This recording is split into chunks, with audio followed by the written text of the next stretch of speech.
Pak. Oke, kita lanjutkan ya. Pada pertemuan terakhir kemarin kita sudah membahas mengenai eh, Pak, mekanisme pengkreditan. Pak, mohon maaf Ya, Pak, untuk slide yang ada tambahan dari Bapak belum di-share ya Pak. Soalnya belum. saya tadinya mau ngeprint, tapi karena ada tambahan dari Bapak, takut ada tambahan, jadi sayanya belum jadi ngeprint Oh, Pak. kan nggak apa-apa, cukup direkam dalam ini ya, dalam memori. Iya, Nanti kalau ada nanggung. yang bisa langsung Nanti saya ngerekam Pak. rubah lagi, di share lagi. Ini juga sekalian saya mereview. Oh, Nah, tapi oke insya Pak. Allah ini sudah nih, habis ini sudah nih. Kayaknya tadi sudah saya cek di kantor juga. Tuh saya di kantor juga ngecek inian kan.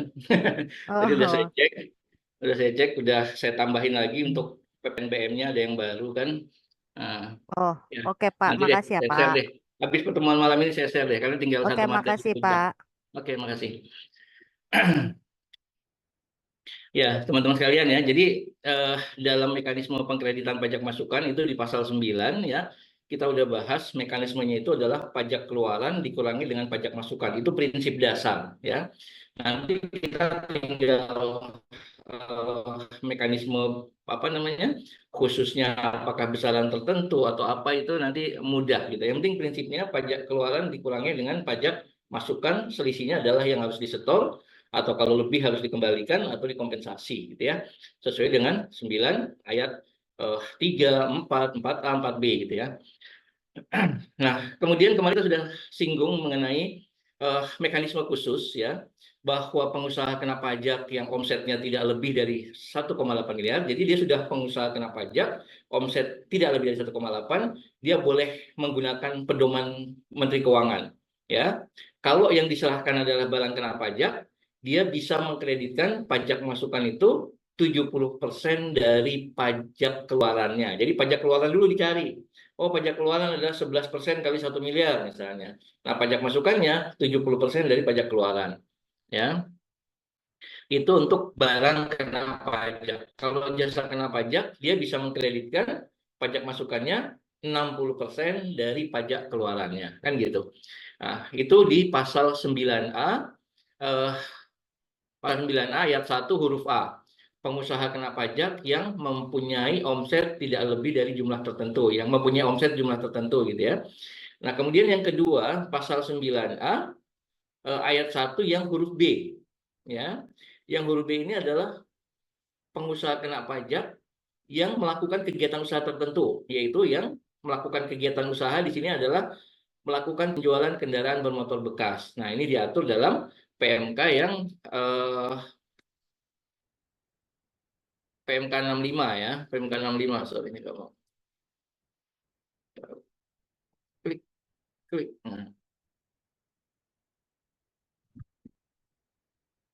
Nah, ya. Sebelumnya di PMK 79, tapi sudah diubah dengan PMK 65, gitu ya, 2022. Nah, ini kalau dia melakukan penjualan kendaraan bermotor bekas, dia wajib pakai besaran tertentu, yaitu pajak keluarannya adalah 1,1% kali omset, kali penjualan bulan itu. Nah, pajak masukannya tidak dapat dikreditkan, gitu ya. Nah, kita kemarin sudah sampai sini. Nah, kemudian ada lagi satu mekanisme pengkreditan pajak masukan yang perlu kita pelajari ya. Di sini eh, kita akan masuk penghitungan PMK 186 2022 ya. Nah, dalam PMK ini mengatur ya, kalau pengusaha kena pajak ya, di dalam melakukan penyerahan ya, itu sebagian ya merupakan penyerahannya terutang dan pajak masukannya dapat dikreditkan. Satu ya, misalnya dia melakukan penyerahan barang kena pajak, dia pabrik tas, penyerahan kena pajak atas tas terutang PPN, gitu kan. Kemudian pajak masukan atas pembelian bahan baku dapat dikreditkan. Ya, itu satu hal. Nah, kemudian yang kedua, pengusaha kena pajak di samping melakukan penyerahan yang terutang, juga melakukan penyerahan yang terutang, tetapi pajak masukannya tidak dapat dikreditkan. Ya, contohnya, ya, misalnya apa pengusaha kena pajak yang bergerak di bidang penjualan hasil kebun, hasil hutan tertentu, gitu ya, sebagaimana dimaksud dalam PMK 64 2022, dan dia memilih menjadi pengusaha kena pajak yang memungut PPN dengan besaran tertentu atau pasal 9A, gitu ya. Nah, kalau dia melakukan penyerahan TBS ya, tandan buah segar kelapa sawit, itu adalah penyerahan kena pajak dan terutang PPN. Tetapi dia memilih menggunakan besaran tertentu, yaitu 1,1% kali omset. Maka kalau dia menggunakan besaran tertentu, dia tidak dapat mengkreditkan pajak masukannya. Clear ya? Jadi kalau melakukan penyerahan barang terutang PPN, pajak masukannya dapat dikreditkan. Satu hal. Kemudian hal kedua, dia melakukan penyerahan yang terutang, tetapi pajak masukannya tidak dapat dikreditkan. Clear. Kemudian yang ketiga, dia melakukan penyerahan yang tidak terutang PPN atau dibebaskan. Nah, kita lihat yang tidak terutang PPN apa? Penyerahan makanan minuman gitu ya. Penyerahan makanan minuman di restoran itu tidak dikenakan PPN, tidak terutang PPN. Dan pajak masukannya juga nggak dapat dikreditkan. Misalnya beli meja, beli alat masak, ya, kemudian pakai jasa konstruksi bangun dapur, ya, itu nggak bisa dikreditkan semua karena dia melakukan penyerahan yang tidak terutang PPN. Nah, atau dia melakukan penyerahan yang dibebaskan, ya, misalnya dia melakukan penyerahan kendaraan bermotor, ya, dealer melakukan penyerahan kendaraan bermotor kepada kedutaan besar asing, ya, itu mendapatkan fasilitas dibebaskan. Nah, sehingga pajak masukannya waktu dia impor mobil tersebut, ya, PPN impor yang dia setor itu tidak dapat dikreditkan, gitu ya. Apalagi contoh dibebaskan, dia melakukan penyerahan barang kena pajak berupa vaksin, vaksin COVID, vaksin polio, ya. Itu adalah barang-barang yang merupakan barang strategis, ya, barang tertentu lah, barang tertentu yang mendapatkan fasilitas dibebaskan. Kemudian buku-buku pelajaran umum, kitab suci, buku keagamaan, listrik, air bersih, selain air kemasan, ya, air bersih tapi bukan air kemasan, itu adalah barang kena pajak yang dibebaskan. Kalau kita melakukan penyerahan barang kena pajak yang dibebaskan, ya, di dalam pasal 16B, ya, pasal 16B ayat 3, itu pajak masukannya juga tidak dapat dikreditkan. Nah, itu ya. Jadi teman-teman clear nih ya. Jadi kalau dia melakukan penyerahan barang kena pajak yang terutang PPN, pajak masukannya dapat dikreditkan, boleh. Ada penyerahan barang kena pajak yang terutang PPN, ada juga pajak masukan yang tidak dapat dikreditkan, oke. Kemudian ada melakukan penyerahan yang tidak terutang, clear, pajak masukannya tidak dapat dikreditkan. Kemudian dia melakukan penyerahan yang dibebaskan, 16B ayat 3, pajak masukannya tidak dapat dikreditkan. Itu kalau usahanya terpisah-pisah, gitu ya. Nah, sekarang bagaimana kalau dia satu orang PKP melakukan semua kegiatan tersebut? Bagaimana pajak masukannya? Sedangkan pajak masukan yang dibeli, barangnya itu berhubungan dengan seluruh kegiatan yang tadi. Ada yang pajak masukannya dapat dikreditkan, ada pajak masukan yang tidak dapat dikreditkan. Ada penyerahan yang terutang, ada penyerahan yang tidak terutang, ada penyerahan yang dibebaskan. Nah, ini yang mau kita pelajari, ya. Nah, di sini ada PKP yang melakukan penyerahan BKP, terutang PPN, pajak masukannya dapat dikreditkan. Sedangkan sebagian penyerahan lainnya, penyerahannya terutang dan pajak masukannya tidak dapat dikreditkan. Nah, sebagian yang lain, penyerahannya memang tidak terutang PPN, otomatis memang pajak masukannya tidak dapat dikreditkan. Termasuk di sini adalah yang penyerahannya dibebaskan, gitu ya. Nah, sedangkan dia PKP ini mempunyai pajak masukan yang berhubungan langsung dengan penyerahan ketiga tadi, ya. Tiga penyerahan tadi itu berhubungan dengan pajak masukannya, ya. Nah, sehingga tidak dapat diketahui berapa porsinya yang dapat dikreditkan, kan gitu. Nah, disinilah maka di undang-undang pasal 9A, ya, itu mengamanahkan bahwa eh, apa namanya, pedoman penghitungan pengkreditan pajak masukan ini diatur lebih lanjut oleh Menteri Keuangan, ya. Itu nanti teman-teman bisa buka pasal berapa, 16G kalau nggak salah, ya. Nah, 16G itu semua kewenangan pengaturan itu diatur dengan Menteri Keuangan, Undang-Undang HPP, ya. Ini clear ya teman-teman. Jadi kita mau bahas yang ini nih khusus. Nah, bagaimana cara menghitungnya, ya? Di dalam pasal 9 ayat 6 Undang-Undang PPN, ya, Jungto PMK 186 2022, ya. Dalam menghitung pajak masukan yang dapat dikreditkan, itu menggunakan pedoman Menteri Keuangan ya. Di sini terdapat 3 tahapan. Ini tahapan saya sendiri yang create ya untuk mempermudah ya. Kalau di PMK-nya teman-teman baca nggak ada 3 tahapan ya. Jadi ini saya untuk mempermudah bagaimana cara menghitungnya. Saya bagi dalam 3 tahapan ya.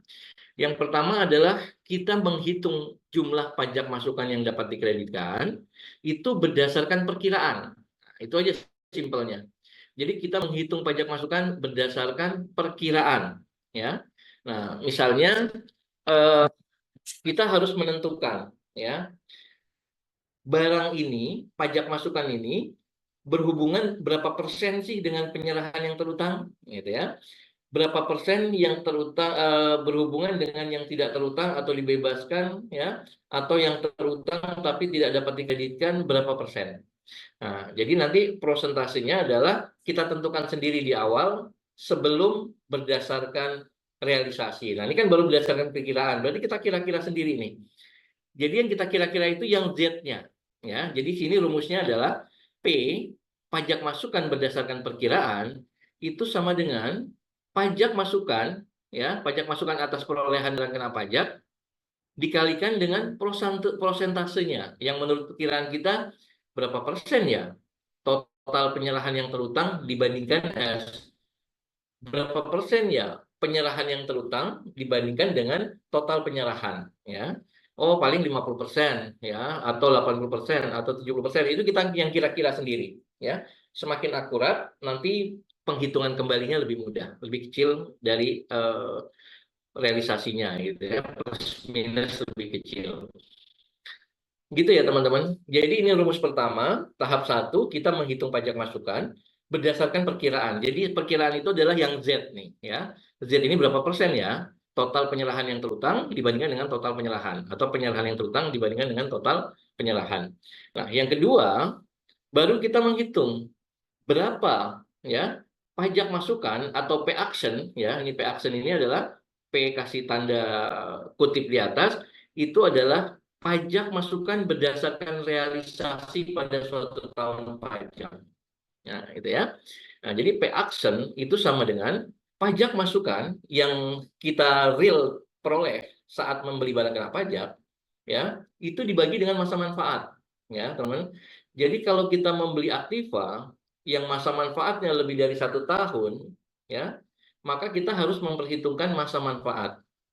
Di dalam PMK ini diatur ya, yang masa manfaat itu yang T-nya ya. PM ini pajak masukan dibagi dengan T. Nah, T ini adalah masa manfaat. Masa manfaatnya ditetapkan oleh Menteri Keuangan kalau Aktiva ini adalah berupa bangunan, berarti masa manfaatnya 10 tahun. Nah, kalau Aktiva ini berupa barang kena pajak non bangunan ya, maka masa manfaatnya itu ditetapkan 4 tahun ya. Jadi PM per T, T-nya ini bisa 4 kalau dia non bangunan, kalau bangunan dia 10. Atau T-nya ini 1. Kalau misalnya dia adalah barang habis pakai, ya. Misalnya beli solar, ya. Beli solar untuk genset. Gensetnya ini digunakan untuk penyerahan yang terutang dan tidak terutang. Maka solarnya juga pajak masukannya itu harus dihitung kembali, gitu ya. Nah, kita sekarang pakai yang Aktiva dulu untuk hitungnya yang lebih agak perlu sedikit ekstra, kita pakai yang Aktiva ya. Kalau yang kurang dari 1 tahun, ya abaikan saja T-nya. Rumusnya sama, cuma T-nya dianggap 1, gitu ya. Jadi nggak pengaruh. Oke, jadi tinggal PM kali Z action. Nah, Z action ini apa? Ya, Z action atau Z dengan tanda kutip itu adalah perkiraan berdasarkan realisasi. Nah, jadi kalau suatu tahun pajak sudah berakhir, kan kita sudah tahu omsetnya tuh, ya. Omset yang terutang berapa sih? 10 miliar. Kemudian ada 5 miliar yang tidak terutang atau yang dibebaskan. Berarti total omset 15, berarti 10 per 15. Nah, itu adalah Z action. Setelah di akhir tahun bisa kelihatan berapa persentase penyerahan yang terutang dibandingkan dengan total penyerahan dalam 1 tahun, gitu ya.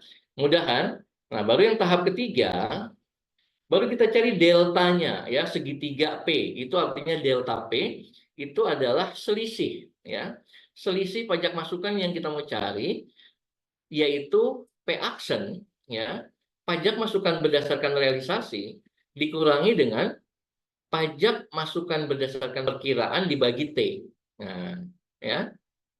Kalau P aksen itu kan sudah pajak berdasarkan realisasi, berarti sudah memperhitungkan tadi masa manfaat. Sedangkan pajak masukan berdasarkan perkiraan di awal, itu kita belum memperhitungkan masa manfaat. Jadi masa manfaatnya, T-nya itu baru dihitung di akhir pada saat penghitungan delta. Ya. Nah, sehingga delta P atau besarnya penyesuaian jumlah pajak masukan yang telah dikreditkan, ya, itu adalah jumlah pajak masukan yang dapat dikreditkan berdasarkan realisasi, yaitu P aksen, dikurangi dengan pajak masukan berdasarkan perkiraan P dibandingkan dengan P dibandingkan dengan masa manfaatnya, yaitu T. Ya. Oke, teman-teman. Ini gambaran mengenai kegiatan usahanya tadi saya sudah jelaskan. Kemudian cara menghitungnya juga sudah saya jelaskan menggunakan 3 tahap ini. Ya, tahap 1 berdasarkan perkiraan, tahap 2 berdasarkan realisasi, tahap ketiga baru kita hitung selisihnya atau deltanya. Nah, nanti kita lihat bagaimana pelaporannya dalam SPT masa PPN.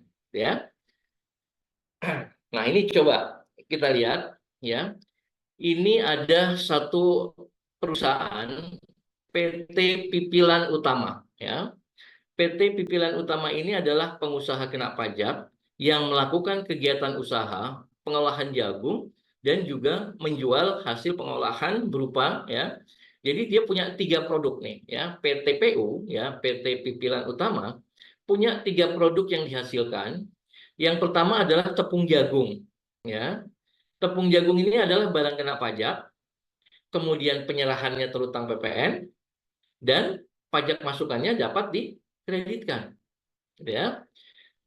Selain itu, PT Pipilan Utama juga ternyata menjual bonggol jagung. Ya, jadi jagung dari perkebunan yang dia panen dalam bentuk bonggol-bonggolnya, artinya masih utuh gitu ya. Nah ini jagung ini, nah ini namanya botol bonggol gitu ya. Bonggol jagung utuh baru dipetik, cek. Nah, itu namanya bonggol jagung. Bonggol jagung ini adalah barang hasil pertanian tertentu, sama dengan coklat, kopi, ya, vanili, kemudian hasil hutan, rotan, ya, kemudian apa, kayu hasil hutan. Itu adalah barang kena pajak tertentu, ya, yang eh, apa namanya, barang hasil pertanian tertentu, barang kena pajak yang merupakan barang hasil pertanian tertentu, sehingga PTPU itu bisa milih. Apakah dia memilih menggunakan besaran tertentu, yaitu 1,1% kali omset, atau menghitung normal 11% kali omset, kali penjualan, kali harga jual. Ya. Nah, di contoh ini kita menetapkan bahwa PTPU ini memilih menggunakan besaran tertentu. Jadi dia dipungutnya PPN-nya itu adalah 1,1% dari harga jualnya. Ya. Nah, kalau dia memilih menggunakan besaran tertentu, ya, kalau dia memilih menggunakan besaran tertentu 1,1% sesuai pasal 9A, berarti dia tidak dapat mengkreditkan pajak masukannya.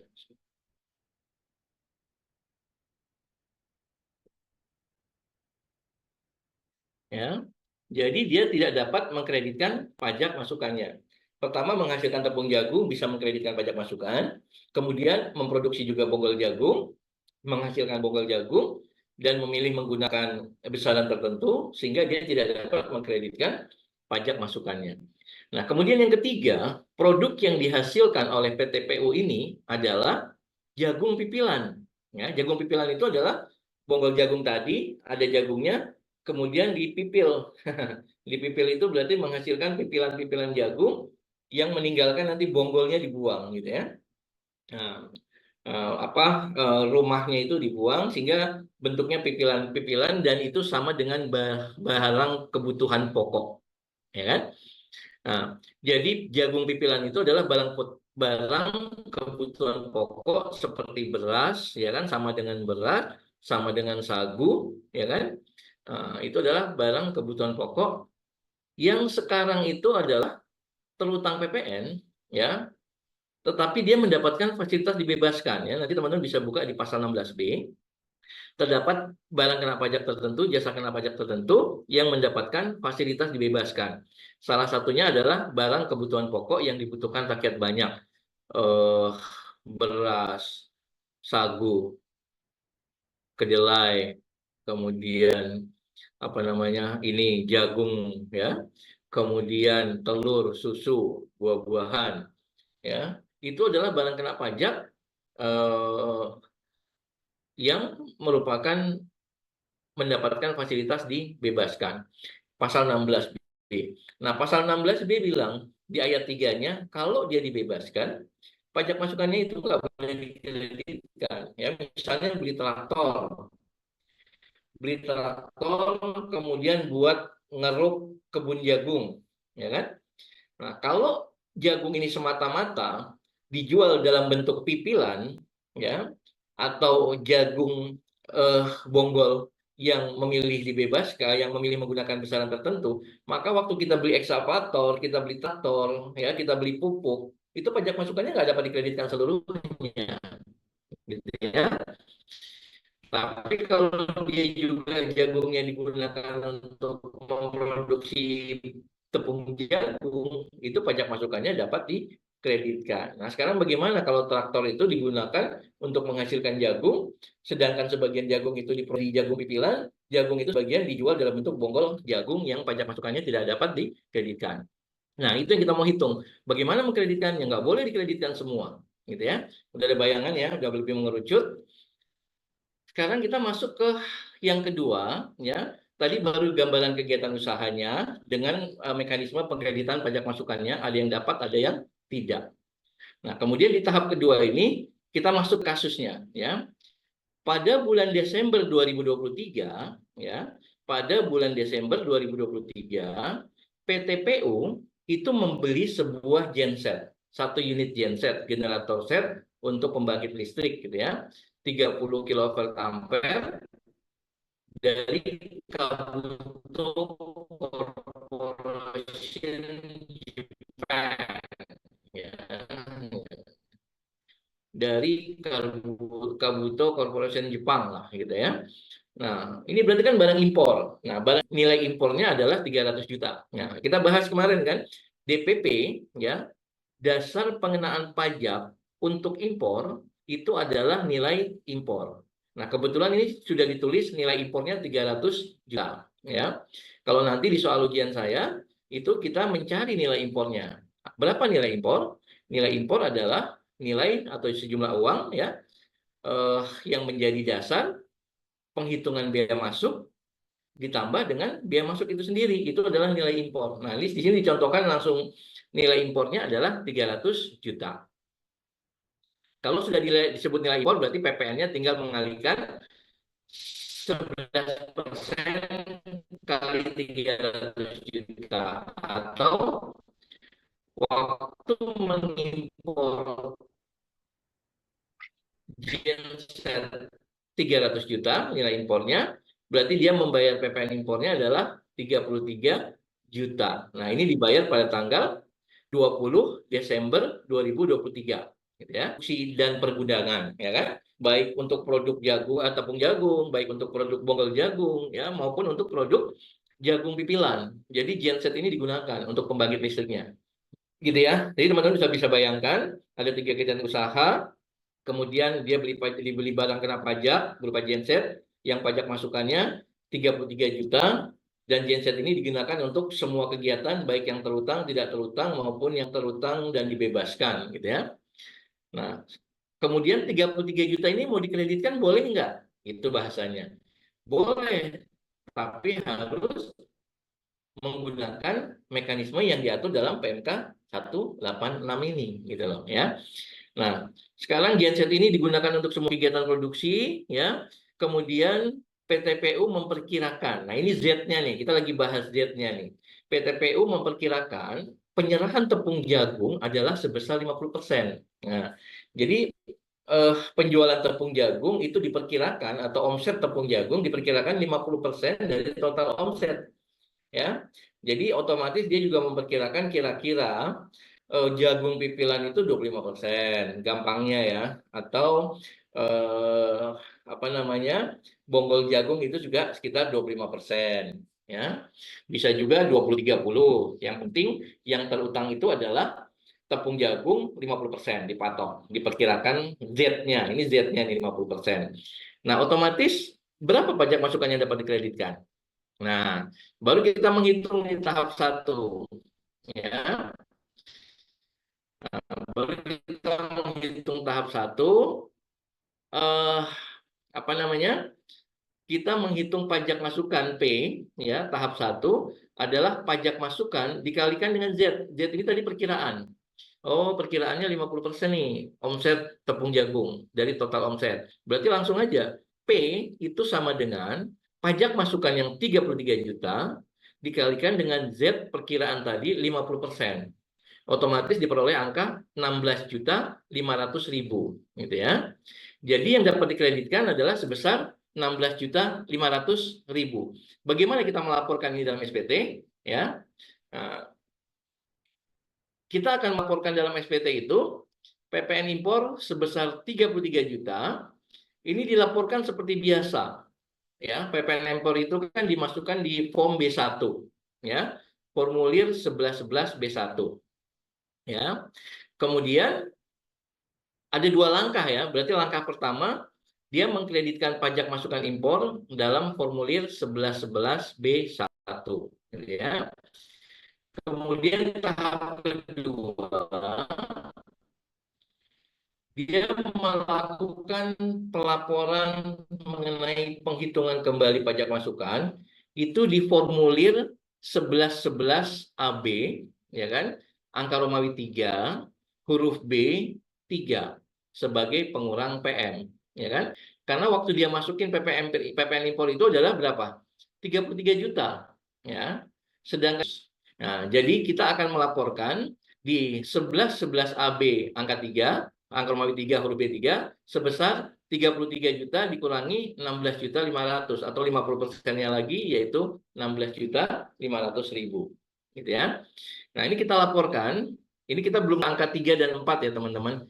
Nah, angka 3 dan 4. Nah, angka 3 ini di angka 3 ini tahun pajak 2023 berakhir, ya kan? Nah, tadi kita kan membeli genset di Desember 2023. Kemudian setelah berakhirnya tahun pajak 2023, diketahui realnya. Nah, ini realisasinya nih, bahwa omset tepung jagung itu adalah 70 miliar. Ya kan? Kemudian setelah tutup buku juga diketahui dia melakukan penjualan bonggol jagung itu 10 miliar. Dan dia menjual jagung pipilan itu 20 miliar. Berarti total omsetnya adalah 70, 10, 20 atau 100 miliar. Nah, gitu ya. Jadi total omsetnya 100 miliar, yang terutang PPN itu yang tepung jagung berapa? 70 miliar yang pajak masukannya dapat dikreditkan. Dia juga menjual bonggol jagung hasil pertanian tertentu, dia hitung dengan besaran tertentu 1,1%, dia tidak bisa mengkreditkan pajak masukannya. Pajak berupa barang kebutuhan pokok yang dibebaskan. Pajak masukannya juga tidak dapat dikreditkan. Kemudian yang keempat, pertanyaannya adalah bagaimanakah penghitungan kembali pajak masukan dan pelaporannya dalam SPT masa PPN, gitu ya. Nah, baru kita menghitung tuh tahap 1, kita menghitung berdasarkan perkiraan, diketahui pajak masukan yang dapat dikreditkan adalah 16.500.000. Untuk mengkreditkannya, kita melaporkan dalam formulir 1111 B1 impor 33 miliar. Kemudian kita melakukan penghitungan kembali di formulir 1111 AB angka Romawi 3 huruf B3. Nah, ini contoh pelaporannya. Ya. Nah, ini contoh pelaporannya.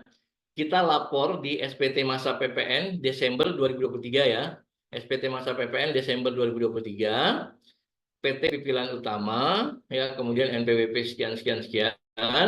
Kemudian kita laporkan di B1, nih B1 ya, formulir 1111 B1 melaporkan impor. Siapa nama penjual di luar negerinya? Kabuto Corporation Jepang. Kemudian nomor PIB-nya berapa? Ya, atau nomor NTPN-nya, nomor transaksi dia nyetor 33 juta itu berapa? Tanggal setornya 20 Desember 2023, ya kan? Kemudian DPP-nya berapa? Nilai impor tadi 300 juta, PPN-nya 11%, 33 juta. Nah, ini langkah pertama nih, ya. Langkah pertama kita memperhitungkan pajak masukan, melaporkan pajak masukan sebesar 33 juta. Nah, sedangkan yang dapat dikreditkan berdasarkan perkiraan tadi berapa?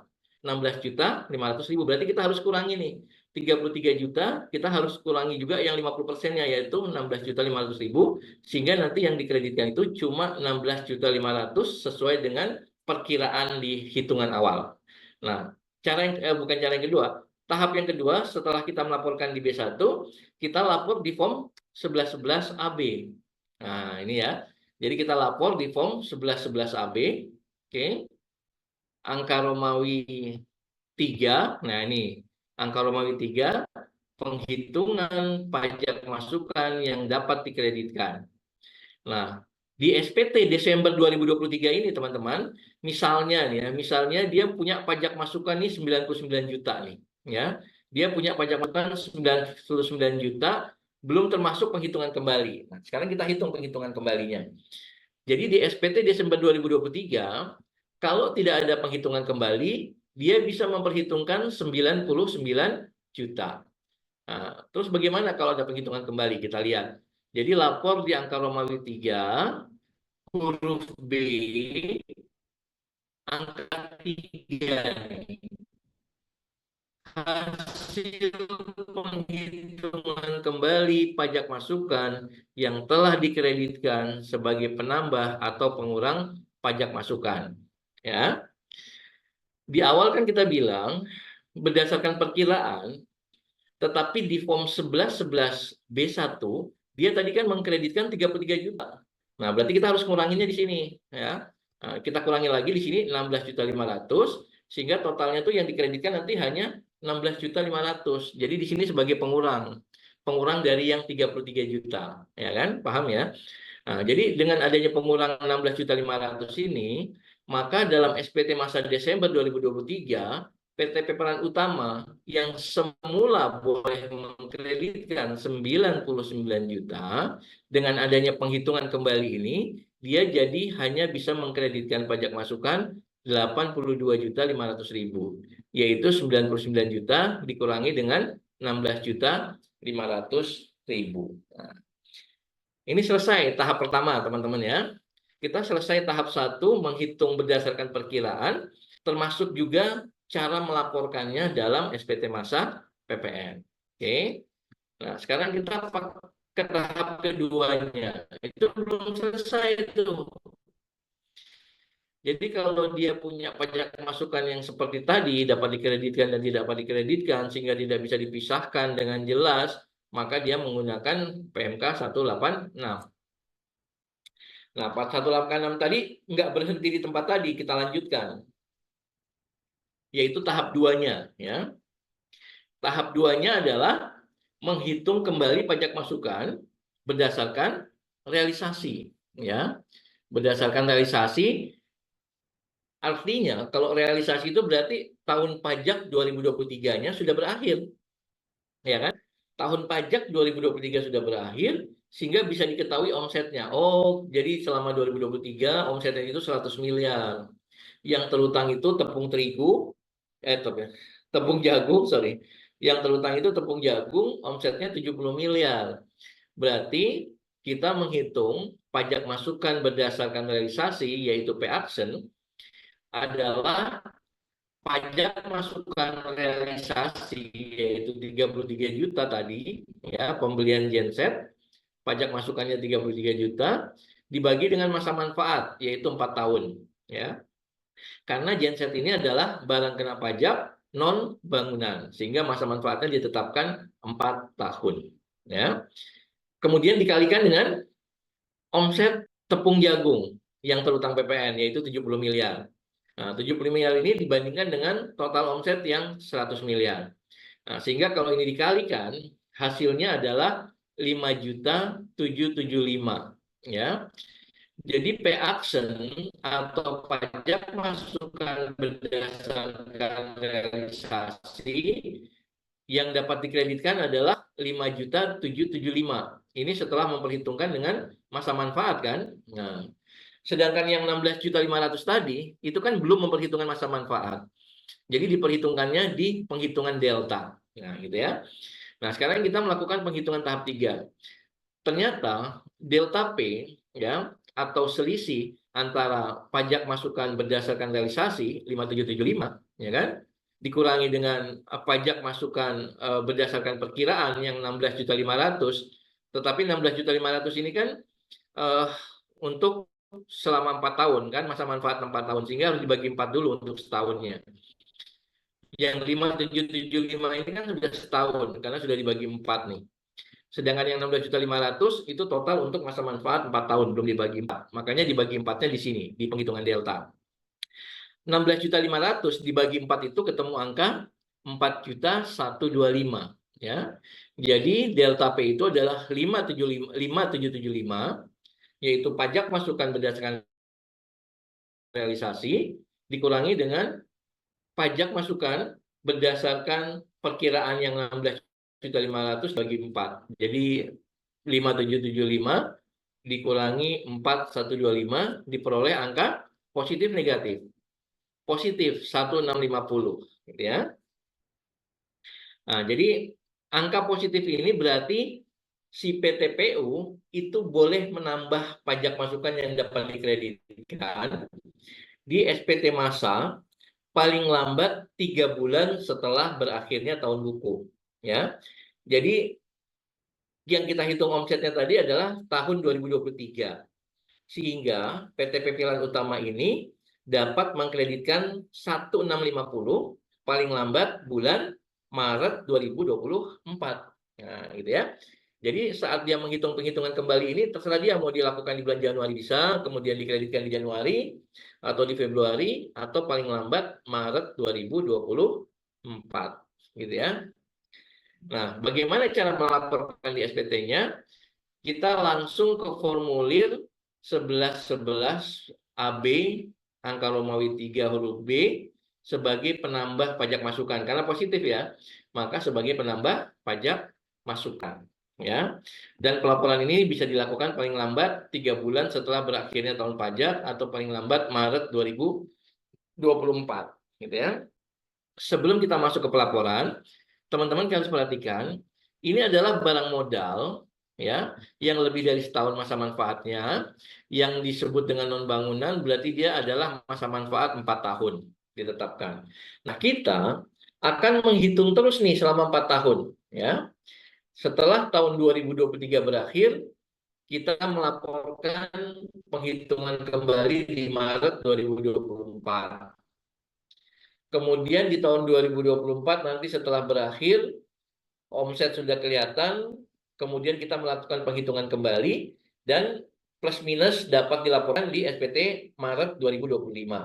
Dan seterusnya 2026 serta yang keempat itu adalah 2027, gitu ya.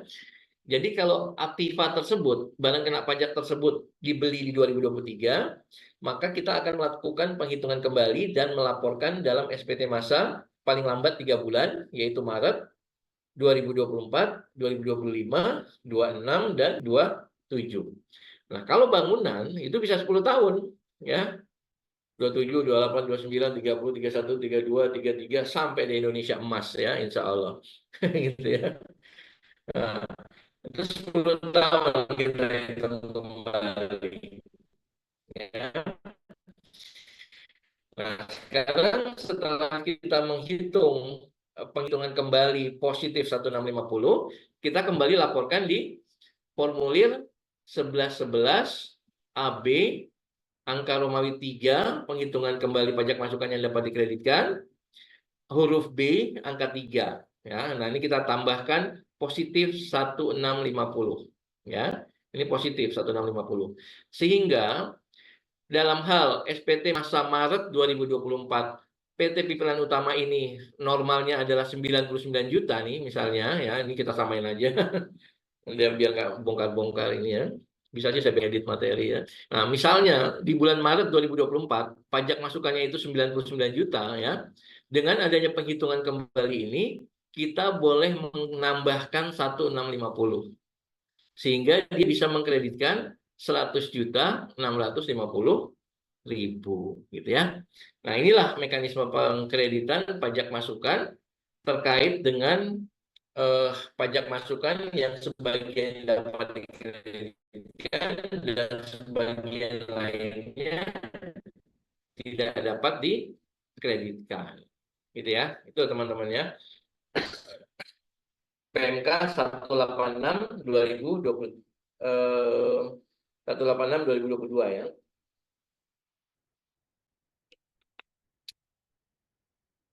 Nah, untuk yang PMK 186 tadi, Sultan, atau teman-teman bekerja di rumah sakit ya, bekerja ya, nggak dirawat, tapi bekerja di rumah sakit, bagian akuntansi, bagian perpajakannya, itu hati-hati.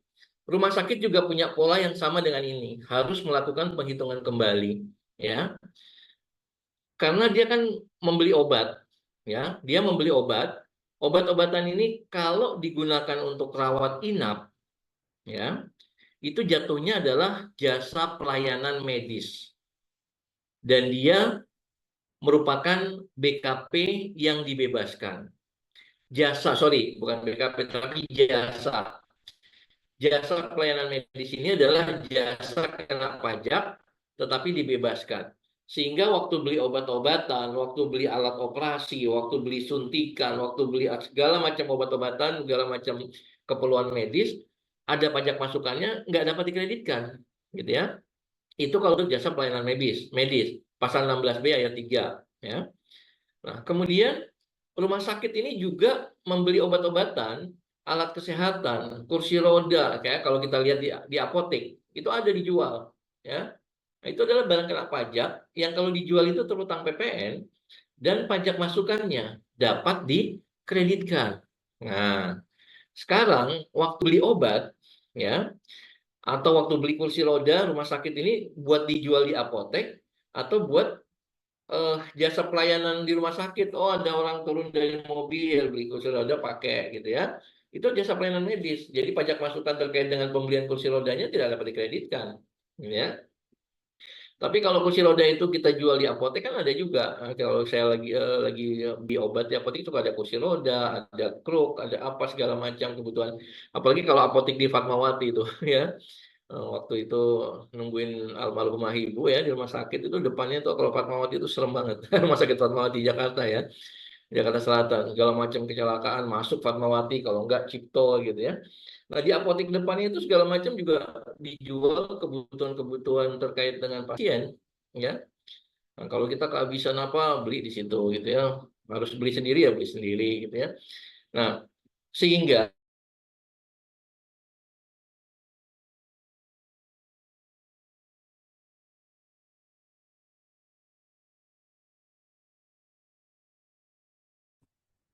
Gak ada suaranya, Pak.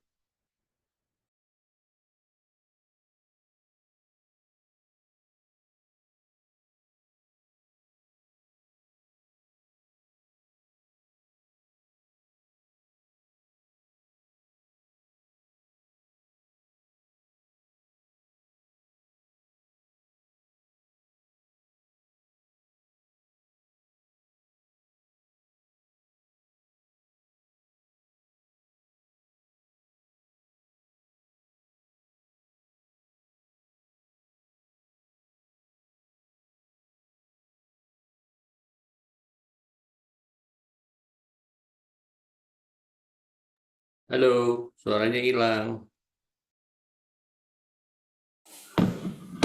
Iya, mohon maaf Bapak Ibu, ada kendala dari pengajar Ibu Ibu. Mohon ditunggu ya Bapak Ibu.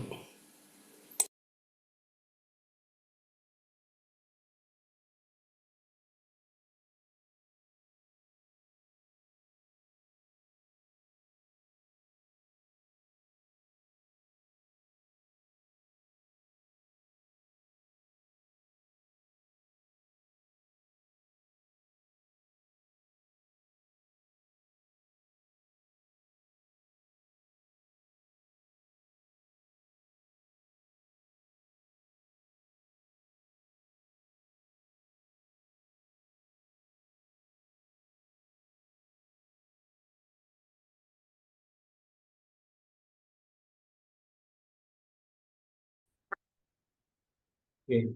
Maaf teman-teman, saya nggak perhatikan itu apa orbit saya, modem saya ternyata habis baterai ngedrop. Nah, ini udah saya cas, tadi butuh bangkit sedikit gitu ya, casan dikit dulu masuk, baru bisa dinyalain sampai habis pol-polan. Sorry. Ya, oke kita lanjutkan. Ini sudah sambil ngecas, jadi dia insya Allah aman ya. Tadi lupa saya nggak perhatiin.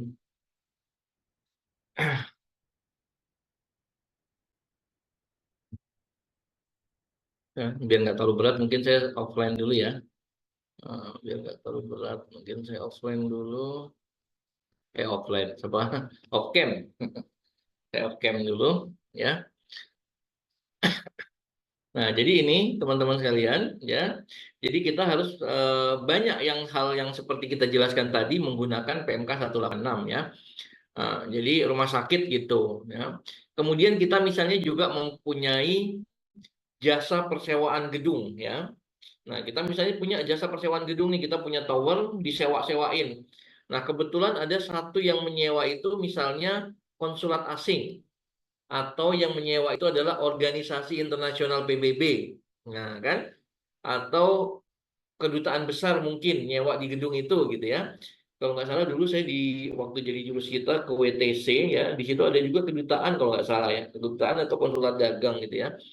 Waktu saya mau menyita di daerah Sudirman apa Tamrin gitu, WTC ya, World Trade Center Building ya. Di situ kalau nggak salah ada organisasi internasional atau ini juga gitu ya. Nah, jadi kalau kita menyewakan gedung ya, menyewakan ruangan, sewa apa? Space di gedung ya. Apakah satu lantai atau dua lantai atau per meter persegi ya. Itu ada yang terutang kan, kalau kita menyerahkan kepada yang lain itu terutang. Nah, tapi kalau kita menyerahkan kepada kedutaan besar asing, konsulat asing ya, atau organisasi internasional ya, itu mendapatkan fasilitas dibebaskan. Nah, pajak masukannya nggak dapat dikreditkan kalau dibebaskan.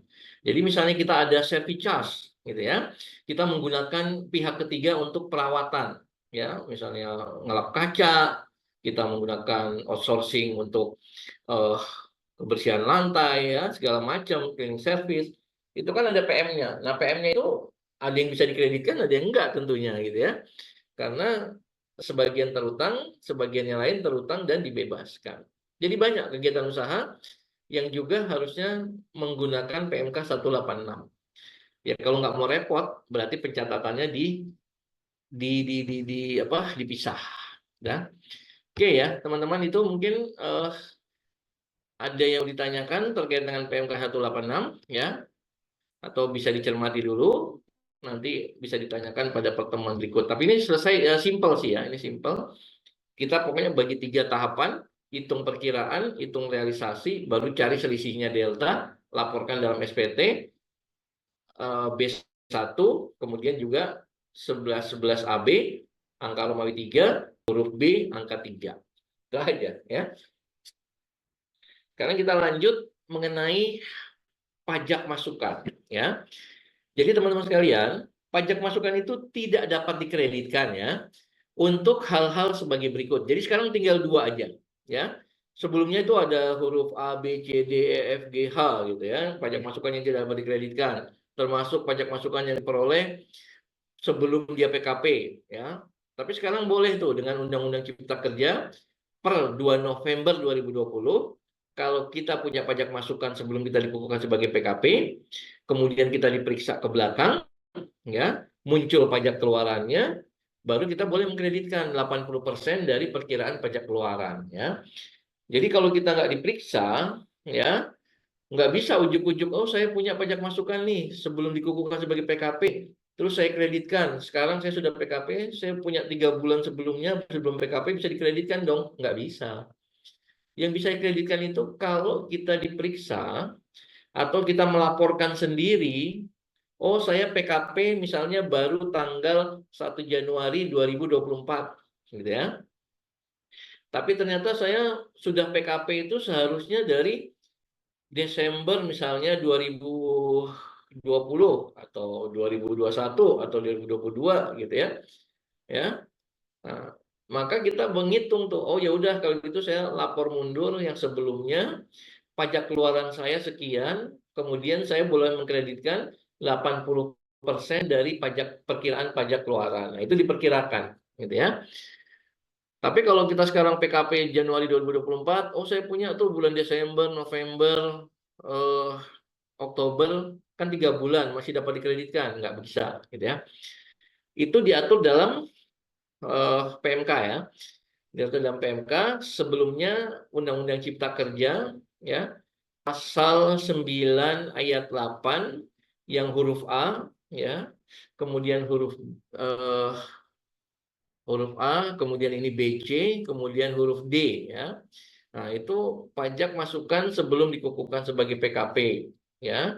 Itu sekarang dapat dikreditkan karena huruf A-nya itu dihapus ya. Nah, sekarang yang tidak dapat dikreditkan itu tinggal 2 item ini ya, huruf A dan B ini ya. Nah, tapi ini bukan A dan B di 9 ayat 8 ya. Kalau di 9 ayat 8, yang A ini adalah 9 ayat 8 huruf B yang bagian 1. Jadi harusnya agak lancu ya. Bentar. Ini kita ganti aja nih.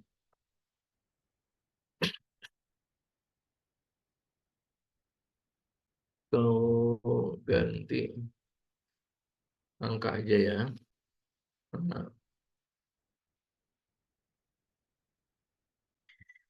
Nah, jadi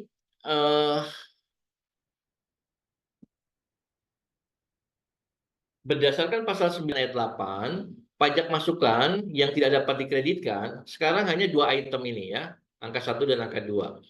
Nah, angka 1 ini adalah di dalam pasal 9 ayat 8 itu adalah huruf B. Ya. Sedangkan yang poin 2 itu di pasal 9 ayat 8 huruf C. Ya. Nah, sorry. Ini udah HPP juga udah dihapus. Ini 9 ayat 9 ini sudah. Oh, sorry ya. Jadi teman-teman sekarang harus perhatikan ya, ada Undang-Undang Cipta Kerja, ada Undang-Undang HPP. Sorry, tadi saya hanya terpaku pada Undang-Undang Cipta Kerja. Ya. Sekarang berdasarkan Undang-Undang HPP, per 1 April 2022, yang tidak dapat dikreditkan itu sekarang tinggal yang poin 1. Di 9 ayat 8 ini tinggal poin 1, yaitu 9 ayat 8 huruf C. Bahwa pajak masukan itu tidak dapat dikreditkan atas perolehan BKP JKP yang tidak mempunyai hubungan langsung dengan kegiatan usaha. Ya. Misalnya beli genset, impor genset, ya. Kemudian genset itu digunakan bukan untuk pabrik, bukan untuk kantor manajemen, bukan untuk gudang ya, tapi untuk lapangan olahraga karyawan misalnya. Atau dia beli genset untuk rumah dinas karyawan ya. Maka genset itu kan digunakan tidak berhubungan langsung dengan kegiatan usaha ya. Maka waktu beli genset pajak masukannya tidak dapat dikreditkan. Itu adalah pasal 9 ayat 8 huruf B. Ya, teman-teman. Nah, kita harus tahu cut off undang-undang ya. Kalau Undang-Undang Cipta Kerja, Undang-Undang Nomor 11 tahun 2020 itu mulai berlaku 2 November 2020 gitu ya. Jadi sebelum 2 November 2020 itu pajak masukan atas barang kena pajak yang diperoleh sebelum PKP itu dapat dikreditkan. Tapi sejak 2 November 2020 pajak masukan ya yang diperoleh sebelum PKP sekarang jadi bisa dikreditkan ya, yaitu 80% dari perkiraan pajak keluarannya gitu ya. Kemudian juga pajak masukan yang ditemukan pada saat pemeriksaan. Jadi dia nggak kreditkan nih pajak masukan. Tapi diketemukan di pemeriksaan, ini ada pajak masukan. Kreditin dong pemeriksa gitu ya. Kreditin dong pemeriksa, itu si WP-nya bilang gitu, PKP-nya. Pemeriksa bilang nggak bisa. Itu sebelum 2 November 2020. Ya. Demikian juga pajak masukan yang ditagih dengan SKP sebelum 2 November 2020 itu tidak dapat dikreditkan ya. Tapi sejak 2 November 2020 semuanya sekarang dapat dikreditkan. Maksimal memang yang A itu adalah 80% dari pajak keluaran. Kemudian yang ditagih dengan SKP itu boleh dikreditkan maksimal, bukan maksimal tapi sebesar pokoknya saja gitu ya. Itu yang berkaitan dengan Undang-Undang Cipta Kerja. Nah, sekarang dengan berlakunya Undang-Undang HPP 1 April 2022, ada lagi satu item yang dihapus, yaitu 9 ayat 8 huruf C. Ya, 9 ayat 8 huruf C itu bunyinya adalah pajak masukan tidak dapat dikreditkan atas perolehan BKP JKP, pajak masukan tidak dapat dikreditkan atas perolehan barang kena pajak berupa sedan dan station wagon kecuali untuk barang dagangan atau disewakan. Jadi kalau perusahaan beli mobil sedan, ya saya nggak tahu sedan ini definisinya diambil dari mana. Yang jelas orang pajak atau Direktorat Jenderal Pajak tidak membuat definisi mengenai sedan itu apa. Ya, harusnya sih juga mengacu kepada undang-undang yang lain kalau ada sedan itu apa. Ya, kemudian station wagon itu apa. Jadi sampai sekarang pun saya juga nggak tahu station wagon itu apa. Gitu ya. Mobil kayak apa sih yang disebut station wagon, beda-beda tipis mungkin dengan apa namanya, minibus ya. Kemudian kalau sedan didefinisikan, misalnya sedan adalah kendaraan berpenggerak roda depan yang kalau bagasinya dibuka kacanya tidak terangkat, misalnya kaca belakang tidak terangkat. Kalau digituin kan mudah ya, sehingga nanti Honda Jazz atau Kijang atau apa atau apa namanya Swift ya dan sejenisnya itu bukan sedan misalnya gitu ya. Tapi kalau sekarang nggak ada definisi itu ya patokannya kalau saya sih simpel aja. Dokumen apa? Dokumen resmi yang diakui ya. Misalnya STNK ya.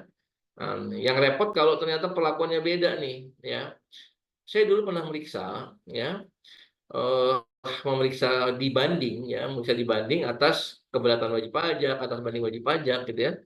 Kalau nggak salah antara Honda Jazz dan Swift itu berbeda. Yang satu tuh minibus, yang satu tuh kalau nggak salah sedan. Tapi saya lupa yang mana tuh. Apakah Jazz-nya yang minibus gitu ya? Kalau yang punya minibus, yang punya Honda Jazz ya, itu apa tuh? Minibus apa sedan tuh? Kayaknya minibus dia. Kemudian yang Swift itu kalau nggak salah sedan gitu ya. Padahal kan beda-beda tipis ya, sejenisnya dua-duanya mini yang jelas gitu ya. Nah, kalau dia masuk dalam kategori sedan, walaupun dipakai buat direksi, walaupun dipakai buat nyari konsumen, buat marketing, itu nggak bisa dikreditkan, ya. Sedan dan station wagon, gitu ya. Tapi itu berlaku hanya sampai dengan 31 Maret 2022 sebelum berlakunya Undang-Undang Nomor 7 Tahun 2021 yang mulai berlaku 1 April 2022, gitu ya. Nah, sejak 1 April 2022, 9 ayat 8 huruf C itu dihapus. Nah, konsekuensinya apa? Konsekuensinya atau artinya perolehan kendaraan bermotor jenis sedan, ya, station wagon dapat dikreditkan sepanjang melihat huruf B berhubungan langsung dengan kegiatan usaha gitu loh ya. Nah, jadi simpel ya. Jadi simpel sekarang pokoknya yang nggak dapat dikreditkan itu patokannya adalah kalau dia tidak berhubungan langsung dengan kegiatan usaha atau secara formal material memang dia tidak apa namanya tidak memenuhi syarat formal ya. Kemarin kita udah bahas syarat formal itu apa ya. Formal itu artinya dia benar, jelas dan lengkap itu formal. Materialnya diisi dengan benar. Jadi intinya harus benar fakturnya ya. Kalau belinya jumlah 1 ya 1 tulisnya, kalau belinya 5 kalau dia nulisnya 3 tapi belinya 5, nah itu nggak benar materinya. Sehingga tidak memenuhi syarat formal dan material gitu ya. Jadi tinggal 2 item ini untuk menyatakan suatu pajak masukan dapat dikreditkan atau tidak dapat dikreditkan. Oke, sekarang saya jelaskan lagi mengenai konsekuensi dari penghapusan 9 ayat 8 huruf C. Sedan dan station wagon ya. Ini kan berhubungan dengan objek pasal 16D ya yang sudah kita singgung-singgung.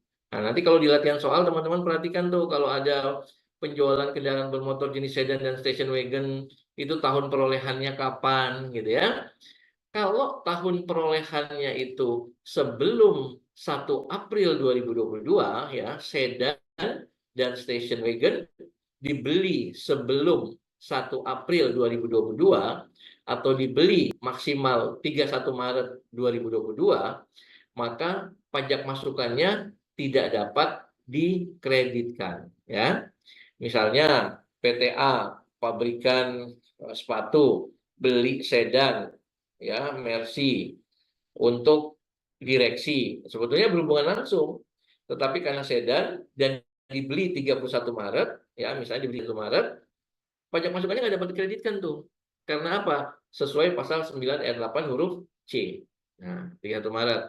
Kemudian 5 tahun kemudian, ya, 31 Maret 2022, kemudian di tahun 2025 misalnya dia jual sedannya. Nah, PTA yang menjual sedan tadi di tahun 2025 misalnya, itu kan kendaraan second tuh dijual, dia adalah objek pasal 16D kan harusnya. Nah, tetapi karena sedan ini diperoleh sebelum 31 Maret 2022, sebelum 1 April 2022, ya, maka waktu belinya pajak masukannya tidak dapat dikreditkan sesuai 9 ayat 8 huruf C, maka waktu dijualnya, ya, atau PTA dinyatakan bubar misalnya di 2026 masih ada sedan, itu bukan objek PPN, ya. Perhatikan nih, ya.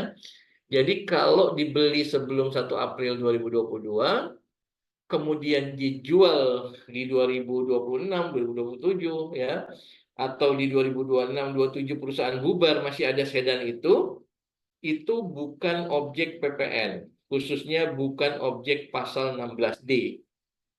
Gitu ya. Nah, tapi sekarang perhatikan nih.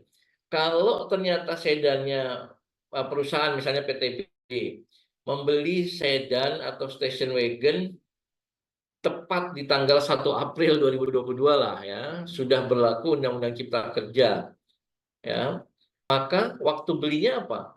Pajak masukannya dapat dikreditkan, ya. Nah, konsekuensinya nanti kalau dijual misalnya di 2007 atau perusahaan dinyatakan bubar di 2028, masih ada sedan dan station wagon yang dibeli di 1 April 2022, maka dia menjadi objek PPN 16D. Jadi kebalikannya gitu, ya. Waktu belinya tidak dapat dikreditkan sesuai dengan 98 huruf B dan C, waktu jual bukan objek.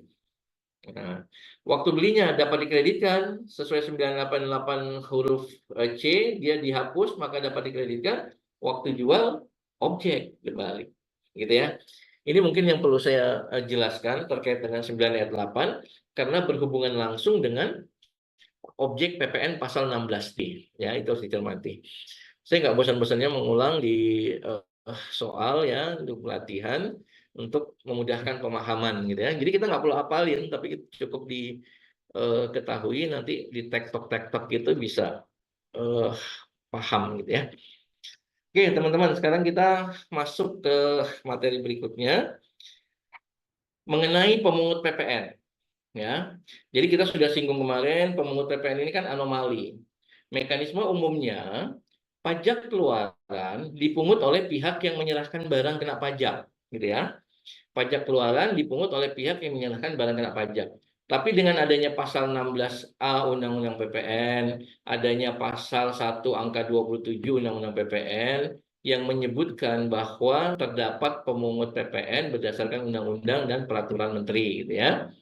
Nah, kemudian dengan berlakunya pemungut PPN ini, maka yang memungut PPN itu bukan lagi penjual, tapi si pembeli atau yang menerima jasa. Misalnya PTA rekanan menjual alat tulis kantor kepada Kementerian Keuangan, ya. Kalau dia jual kepada konsumen akhir, kepada PKP lain, itu yang memungut si PTA selaku rekanan. Tapi karena dia bertransaksi dengan pemungut, maka yang memungut si pembeli. Jadi mekanisme khusus atau anomalinya gitu ya. Kita lihat pemungut PPN ini ya, pasal 1 angka 27 dan 16A menyebutkan bahwa pemungut ini adalah instansi pemerintah dan juga badan-badan yang ditunjuk oleh Menteri Keuangan, ya. Untuk apa? Ya untuk memungut PPN, untuk memungut, menyetor, melaporkan pajak yang terutang.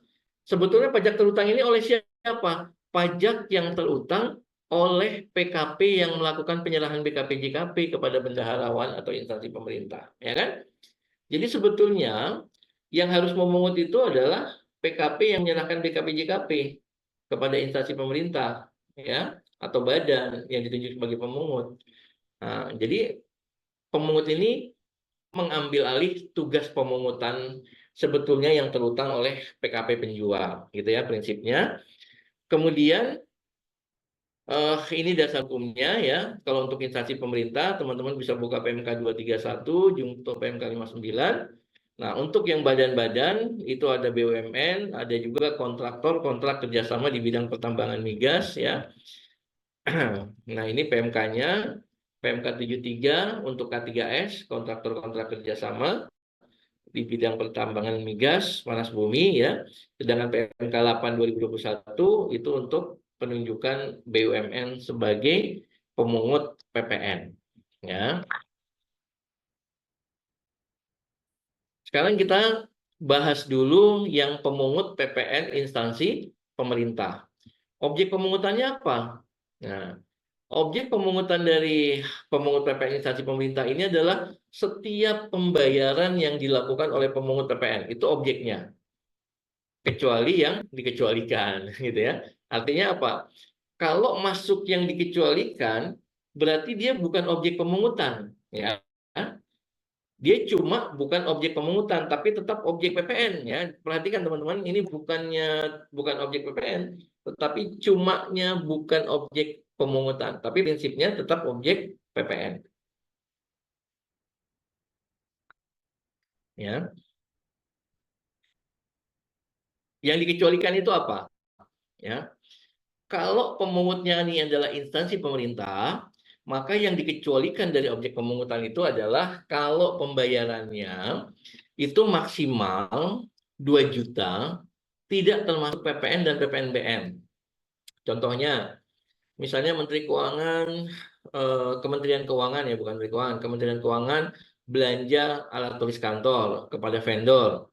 Nah, ini karena kebutuhannya cuma sedikit ya, atau anggarannya lagi kecil, untuk bulan ini dia hanya mesen seharga 2 juta. Persis lah ya. Ya, apalagi kurang ya, ini kalau 2 juta pas. Jadi dia mesen harga barang, harga jualnya 2 juta. Ya. Berarti PPN-nya berapa? PPN-nya adalah 220.000 ya. Karena ini pembayarannya maksimal 2 juta ya, bisa lebih kurang ya, atau kurang dari 2 juta, itu bukan objek pemungutan. Artinya apa? Artinya tetap terutang PPN, karena yang dibelikan alat tulis kantor merupakan barang kena pajak, tetap terutang PPN, tetapi bukan objek pemungutan. Jadi yang mengut PPN siapa? Yang mengut PPN adalah yang menjual barang atau kembali ke mekanisme umum. Maka fakturnya 01, gitu ya. 2 digit pertamanya 01.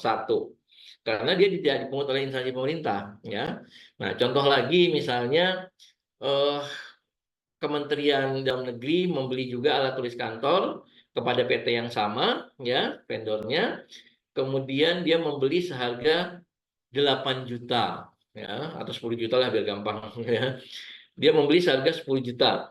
Nah, 10 juta ini tidak termasuk PPN, harga jualnya 10 juta. Berarti PPN-nya berapa? PPN-nya adalah 1.100.000, ya. Maka si instansi pemerintah bayarnya berapa ke rekanan, ya. Jadi instansi pemerintah ini bayar ke rekanannya adalah 11.100.000, ya. 10 juta aja, ya, 10 juta aja.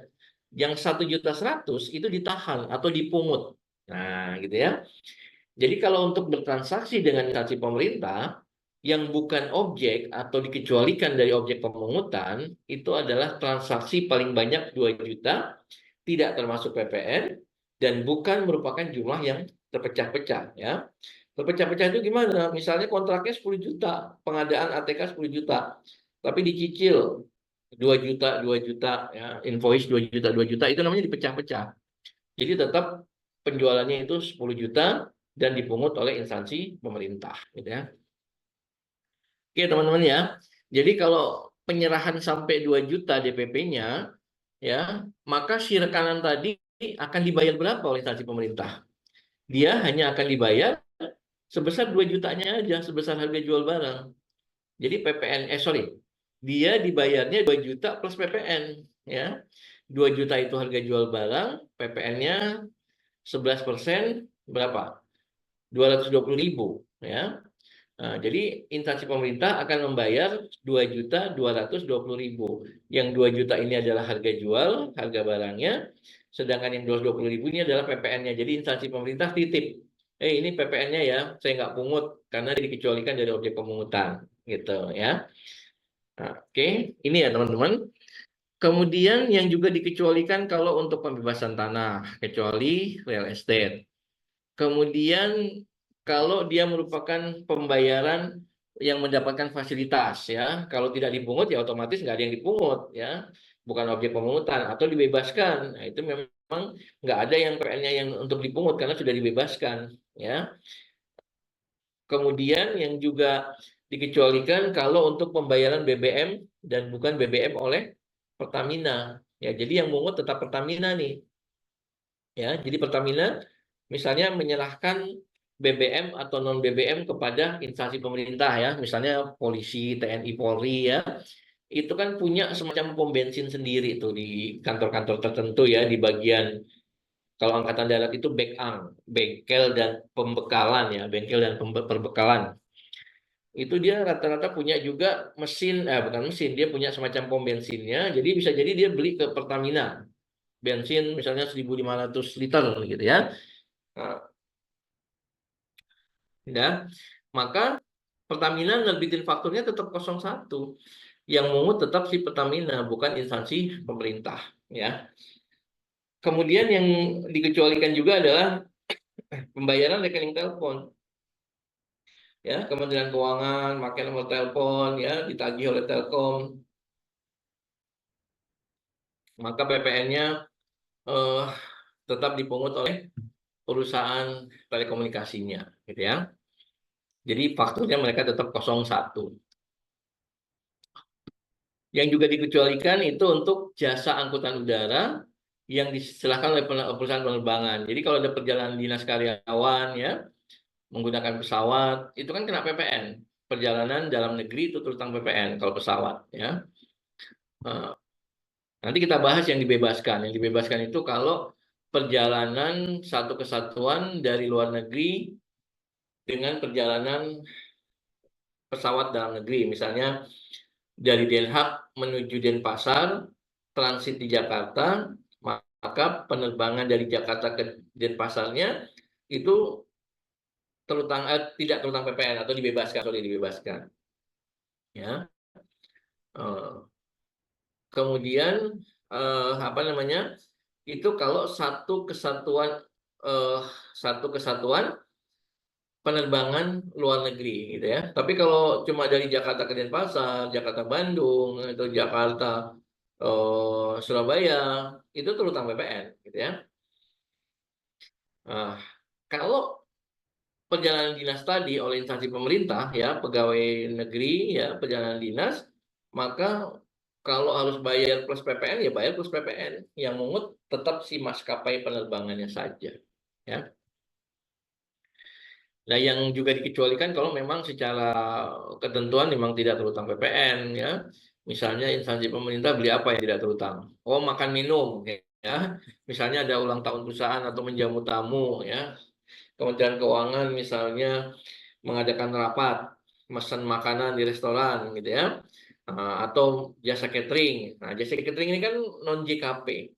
Memang tidak ada PPN-nya, jadi memang tidak ada yang dipungut, gitu ya. Itu ya teman-teman terkait dengan instansi pemerintah. Bagaimana? Kapan memungut, kapan menyetorkan ke kas negara? Nah, ini ya. Rekanan itu wajib membuat faktur pada saat menyampaikan tagihan, ya. Kemudian pemungutan itu terjadi pada saat pembayaran. Karena apa?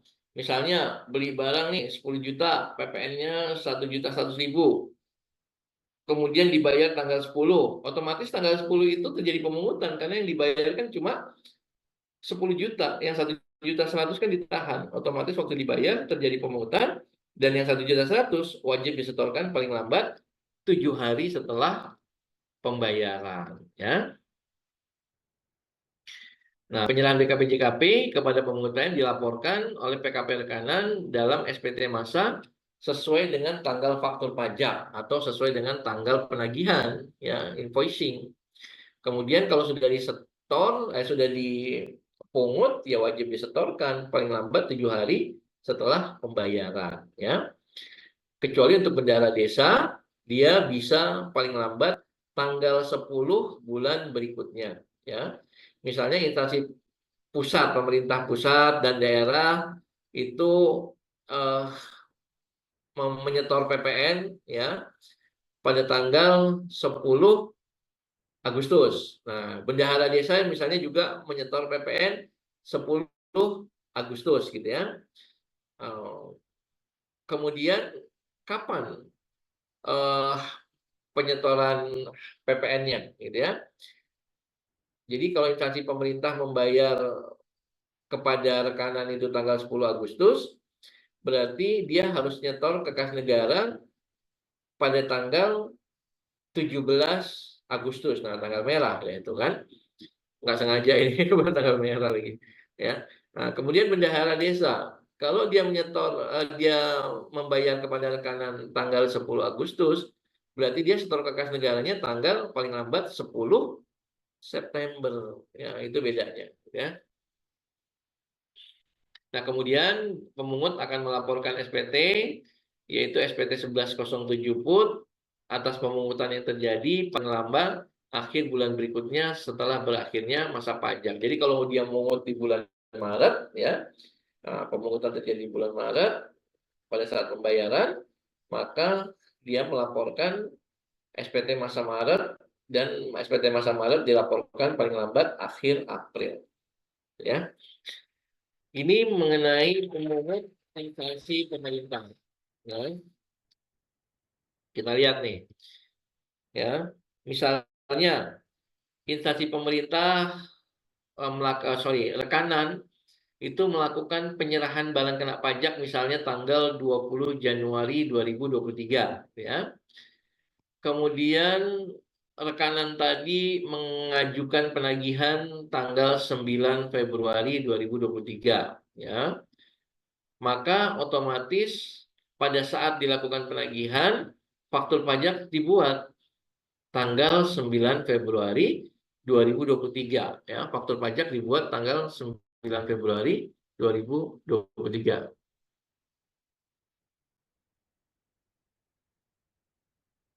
Pak, kalau bendahara pemerintah sebagai pemungut, mereka tidak input transaksi ke e-faktur, ya. Jadi dia melaporkan SPT 1107 PUT, ya.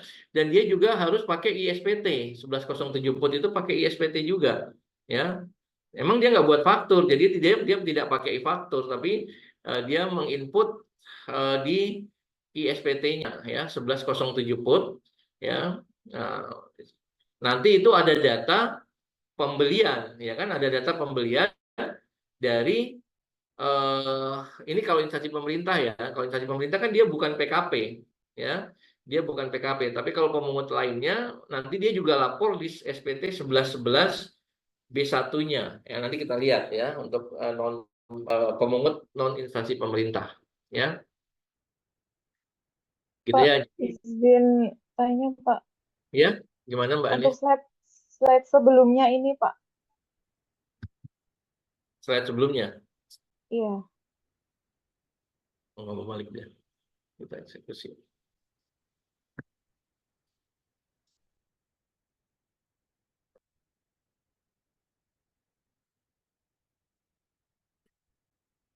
Ya. Itu Pak untuk yang poin 1 dan 2 kan PKP rekanan ini berarti ini ya Pak yang menyerahkan jasa atau BKP Iya, ke instansi betul. pemerintah ya Pak ya. Mm-mm, Kan dia membuat faktur pajak ya Pak, membuat faktur betul. pajak. Berarti kan dia faktur dan SSP. Berarti dia juga menyampaikan atau membayar tagihannya. Sedangkan si pemungut PPN atau instansi pemerintah dia akan bayar juga. Ini gimana ya Pak ya? Saya kurang Gimana coba agak keras. kan untuk yang pertama ini kan PKP rekanan membuat faktur pajak dan Betul. menyampaikan tagihan. Berarti kan membayar ya Pak ya. Kemudian untuk yang pemungutnya si instansi pemerintah dia kok juga eh, Enggak, yang bayar perlu instansi pemerintah. ketika si PKP-nya Menjual. membuat faktur atau menyerahkan JKP dan BKP, apakah Nah, dia nanti di e-fakturnya tidak terekam ketagihan ya Pak ya? enggak kerekam. Ketagihan si PKP ini kan diinput ke e-faktur Pak atas pajak keluaran, Iya, dia kan PPN membuat keluaran. faktur. Pada saat menyampaikan tagihan, dia menginput faktur. Faktur dibuat pada saat menyampaikan tagihan, ya kan? Dia buat e-faktur tuh, ya. Ya, Dia buat e-faktur, diinput tanggal misalnya tadi 9 Februari. Kemudian berarti kan harus diupload paling lambat 15 Maret, gitu kan? Nah, paling lambat diupload 15 Maret, gitu loh, ya. Nah, jadi yang memungut PPN itu bukan si penjual, tapi yang memungut PPN nanti si pembelinya, yaitu instansi pemerintah. Jadi pada saat melakukan penyerahan barang itu belum ada faktur, ya. Kemudian waktu menagih dia menerbitkan faktur. Kemudian nanti pas dibayar, ya, pas dibayar disitulah terjadi pemungutannya oleh bendahara instansi pemerintah. Jadi yang bayar kan instansi pemerintah, ya kan? berarti yang di e-fakturnya PKP dia tidak masuk ketagihan Pak. Kalau misalkan dia yang bayar adalah instansi pemerintah sebagai pemungut. Dia nggak mungut PPN, nggak mungut PPN. Ya, makanya fakturnya kan 02, dua digit pertamanya 02. Dia 2 digit pertamanya 02, PPN-nya tetap ditulis, tapi nanti dia nggak masuk ke apa namanya, tidak masuk dalam SP. PPN yang dipungut sendiri. Oh, kalau nanti udah kodenya udah 02, otomatis ke belakang tidak masuk Iya, nggak ketagihan. masuk Oh, otomatis. gitu. Nah, nanti kan dipilah tuh. Nanti coba nanti pas penghitungan SPT masa PPN ya, pas kita praktek pelaporan secara ini ya, secara slide aja nanti. Jadi dia kan pakai 02, otomatis nggak masuk ke yang dipungut sendiri gitu. Oh, baik Pak. Ya. Sebelumnya kan pernah ini Pak dengan instansi pemerintah karena belum Nah, ngeh dengan kodenya. Jadi kami tuh masih masukkan ke 01 Pak. nah Jadi itu yang salah. kami juga membayar. Kalau kayak gitu tuh Nah, bisa dipindah bukukan Pak untuk nah, pembayarannya. kecuali tadi yang masuk dikecualikan kalau penyerahannya paling banyak 2 juta, tidak termasuk PPN, itu memang 01. Karena dikecualikan dari objek pemungutan, gitu ya. Lebih Pak. Lebih dari 2 juta. Ada 8 jutaan. Nah, kalau 8 jutaan berarti harus 02 kalau ke instansi pemerintah. Nah, ya. Oke, kita lanjut ya. Nah, ini contohnya teman-teman sekalian. Jadi pada saat penyerahan barang tanggal 20 Januari itu belum ada kewajiban membuat faktur, ya. Nah, kemudian dia menyampaikan tagihan pada tanggal 9 Februari, maka faktur juga dibuat tanggal 9 Februari input e-faktur, ya. Faktur pajaknya tergantung. Kalau dia penyerahan paling banyak 2 juta, berarti fakturnya 01. Tapi kalau lebih dari 2 juta harga jualnya atau penggantiannya lebih dari 2 juta tidak termasuk PPN kan. Kalau harga jual penggantian berarti tidak termasuk PPN. Maka paling banyak 2 juta itu 01. Kalau lebih dari 2 juta itu 02 fakturnya gitu ya.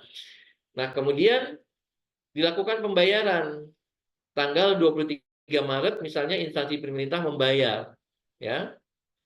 Nah, pada saat pembayaran ini otomatis terjadi pemungutan, ya.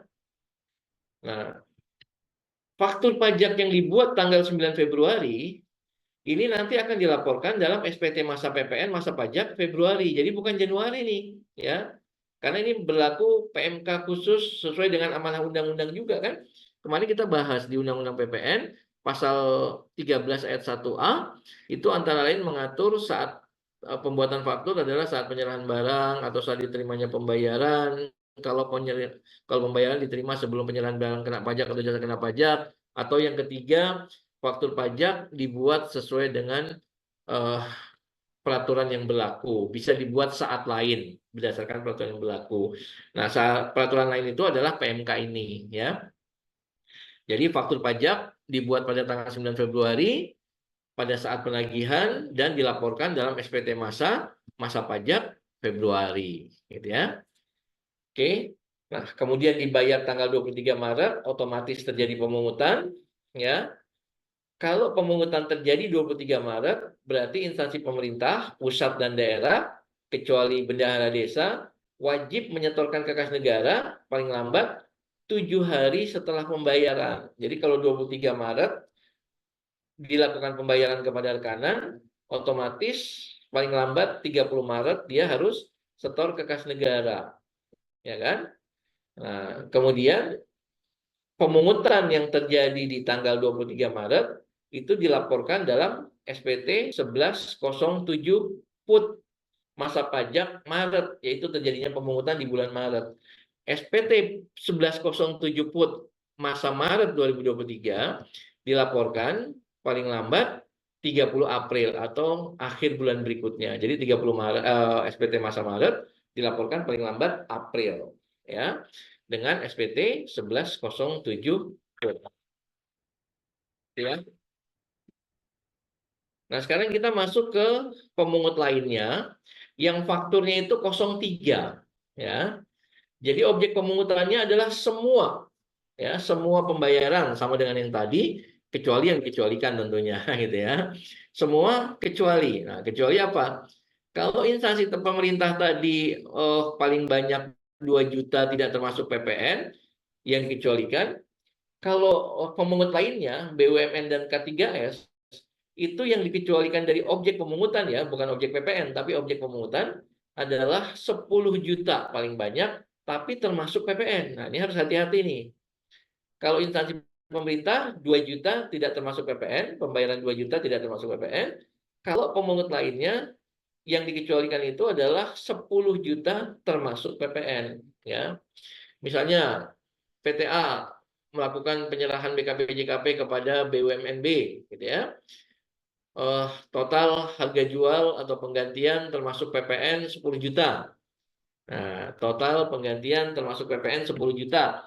Maka itu bukan objek pemungutan, ya. Karena 10 juta termasuk PPN itu maksimal yang bukan objek pemungutan. Jadi fakturnya tetap 01 bukan 03. PPN-nya dipungut oleh rekanan, ya. Nah, bandingkan dengan transaksi yang kedua.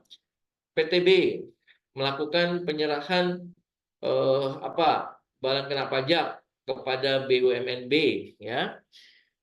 DPP-nya, ya, DPP-nya atau penggantiannya itu 10 juta. Nah, itu kan 10 juta tidak termasuk PPN tuh karena harga jual atau penggantian 10 juta. Berarti PPN-nya berapa? 1.100.000. Nah, kalau termasuk PPN berarti kan lebih dari 10 juta kan? Artinya dia objek pemungutan. Jadi fakturnya yang kedua ini adalah 03, ya. Jadi harga jual plus PPN 11.100.000. Maka lebih dari 10 juta itu adalah objek pemungutan, gitu ya. Yang mungut adalah BUMN dengan faktur 03. Kita terbitkan sebagai rekanan, kita terbitkan fakturnya 03. Nah, yang lainnya sama, ya. Kalau ini merupakan penyerahan yang tidak dipungut atau mendapatkan fasilitas dibebaskan atau memang penyerahan BBM oleh Pertamina, penyerahan rekening telepon, pembayaran rekening telepon, ya, jasa angkutan udara, itu semua dipungut oleh masing-masing, ya. Kemudian kalau memang menurut ketentuan itu tidak terutang PPN, ya. Jadi yang perlu dicermati yang 10 juta ini, ya.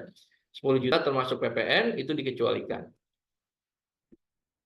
Nah, bagaimana pembuatan faktur oleh rekanan yang 03 ini, ya? Pembuatan fakturnya tetap mengikuti mekanisme umum, ya. Tetap mengikuti mekanisme umum, ya. Artinya faktur pajak dibuat pada saat penyerahan barang kena pajak dan atau penyerahan jasa kena pajak, atau kalau penerimaan pembayaran terjadi sebelum penyerahan BKP/JKP maka faktur pajak dibuat pada saat penerimaan pembayaran. Kalau sifatnya pembayaran termin atas pekerjaan, maka faktur pajak dibuat pada saat diterimanya pembayaran termin, gitu ya. Ini adalah mekanisme umum.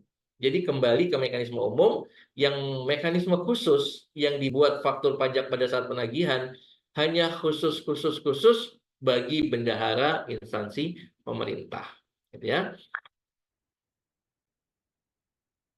Nah, kemudian si pemungut tadi punya kewajiban menyetor PPN yang dia pungut, ya, itu ke kas negara paling lambat tanggal 15 bulan berikutnya, ya.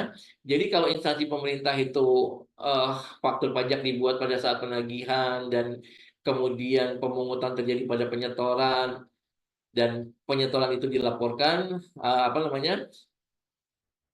penyetoran PPN yang dipungut tadi disetorkan paling lambat 7 hari setelah pembayaran, gitu ya.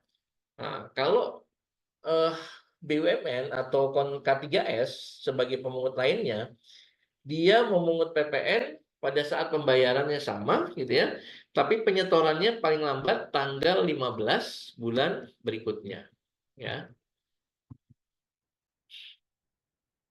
Nah, ini ya. Nah, kemudian kontraktor melaporkan pemungutannya dalam SPT massa, dan SPT massanya sama dengan pemungut instansi pemerintah tadi, dilaporkan paling lambat akhir bulan berikutnya, ya. Dan yang perlu teman-teman ketahui juga, kalau BUMN dan K3S ini adalah pengusaha kena pajak, ya, misalnya Pertamina kan juga PKP, maka dia juga lapor SPT 1111. Jadi dia lapor 2 SPT nih. Kalau pemungut 03 ini adalah PKP, maka di samping dia melaporkan SPT 1107 PUT sebagai pemungut, dia juga melaporkan SPT 1111 sebagai PKP. Nah, pajak masukan yang dia bayar waktu membeli barang, ya, nah, itu kan sebagai pajak masukan yang dapat dikreditkan, ya. Jadi di samping dilaporkan di pemungutan PPN, ya, SPT 1107 PUT, ya. Nah, dia juga bisa mengkreditkan dalam SPT 1111, ya, B2, ya, pajak masukan yang dapat dikreditkan, ya. Nah, ini contohnya kalau pemungut, ya, teman-teman. Ini contohnya, misalnya ini ada BUMN, ya, BUMN P, ya. Kemudian ada rekanan nih, ya, rekanan pada bulan Juli misalnya melakukan penyerahan BKP/JKP sebesar 45 juta, ya, DP-nya 45 juta, ya. Nah, PPN-nya berapa? PPN-nya adalah 4.950.000 kan, gitu kan. Nah, tetapi penyerahan BKP/JKP-nya 45 juta, yang dibayar oleh Pertamina berapa? Oleh BUMN hanya dibayar 45 juta, ya. Sedangkan yang 4.950 PPN-nya itu langsung disetorkan ke kas negara. Paling lambat, nah ini yang 4.950 ini yang disetor paling lambat tanggal 15 bulan berikutnya. Kalau ini terjadi di bulan Juli, berarti paling lambat tanggal 15 Agustus 4.950 ini disetor ke kas negara, ya. Nah, kalau terlambat, maka si BUMN ini dikenakan sanksi bunga, ya. Nah, kemudian nanti rekanan ini hanya mendapatkan pembayaran 45 juta karena PPN-nya dipungut sendiri oleh yang beli, gitu ya. Nah, kemudian SSP-nya atau bukti pembayarannya itu akan diserahkan kepada rekanan, ya, sebagai bukti bahwa memang dia berhak menerbitkan faktur 03 karena nggak ada PPN dipungut sendiri, ya. Nah, kemudian yang 45 juta ini, kalau seandainya dia penyerahannya itu paling banyak 10 juta termasuk PPN, ya. Nah, ini kan 45 tambah 4.950 berarti kan 49.950.000, ya, termasuk PPN. Nah, kalau jumlah termasuk PPN-nya ini adalah 10 juta, ya, maka faktur pajaknya terbitnya 01. Karena PPN-nya yang mungut adalah rekanan. Kalau paling banyak 10 juta termasuk PPN, gitu ya. Nah, kalau lebih dari 10 juta termasuk PPN, ya faktur pajaknya adalah 03, ya. Nah, kita lihat pelaporan SPT masanya, ya. SPT masa rekanan, ya, itu di bulan Juli dia lapor PK-nya berapa yang dipungut sendiri, ya. Nah, total PK sebetulnya kan ada ini ya, dia kan ada PK-nya juga, ya, PK-nya adalah 4950, tapi dia tidak dipungut.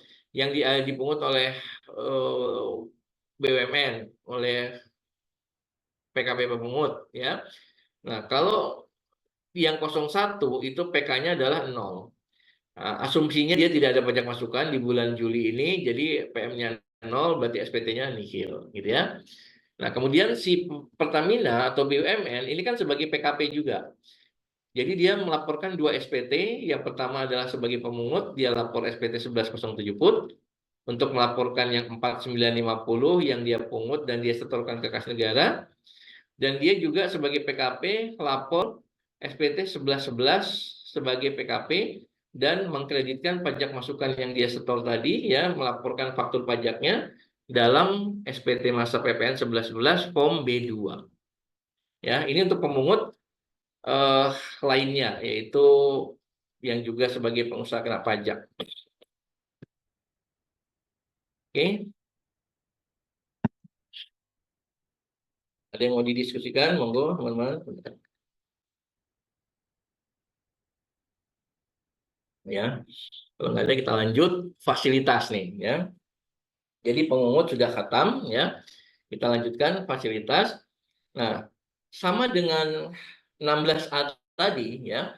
16A tadi kan pemungut PPN, itu adalah anomali. Artinya mekanisme umumnya pajak keluaran dipungut oleh yang menyerahkan barang.